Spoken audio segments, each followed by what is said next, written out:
Gelombang tinggi berpotensi terjadi di Laut Selatan Jawa Barat, Jawa Tengah, dan Daerah Istimewa Yogyakarta. Kepala Kelompok Teknisi BMKG Stasiun Tunggul Wulung Cilacap Teguh Wardoyo mengatakan pihaknya memperkirakan tinggi gelombang 2,5-4 meter.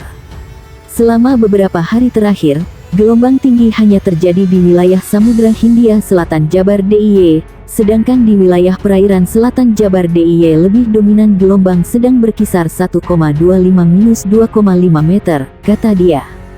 Teguh menjelaskan potensi gelombang tinggi terjadi di wilayah Samudra Hindia Selatan Jabar, DIY hingga di wilayah perairan selatan Jabar hingga DIY. Teguh membeberkan gelombang tinggi terjadi karena dipengaruhi pola angin yang dominan bergerak dari arah timur laut hingga tenggara dengan kecepatan 2-20 knot. Selain itu, saat sekarang masih berlangsung musim angin timuran, sehingga gelombang tinggi masih berpotensi terjadi, papar dia.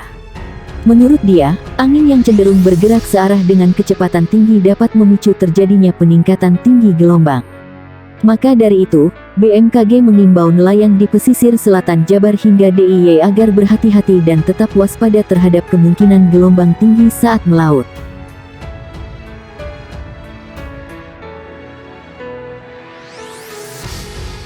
Badan Meteorologi, Klimatologi dan Geofisika memperkirakan tinggi gelombang 2,5-4 meter yang masuk kategori tinggi berpotensi terjadi di Laut Selatan Jawa Barat, Jawa Tengah, dan Daerah Istimewa Yogyakarta. Selama beberapa hari terakhir, gelombang tinggi hanya terjadi di wilayah Samudra Hindia Selatan Jabar DIY, sedangkan di wilayah perairan selatan Jabar DIY lebih dominan gelombang sedang berkisar 1,25-2,5 meter, kata Kepala Kelompok Teknisi BMKG Stasiun Tunggul Wulung Cilacap Teguh Wardoyo di Cilacap, Jateng. Akan tetapi, lanjut dia, potensi terjadinya gelombang tinggi tidak hanya di wilayah Samudra Hindia Selatan Jabar hingga DIY, juga di wilayah perairan selatan Jabar hingga DIY.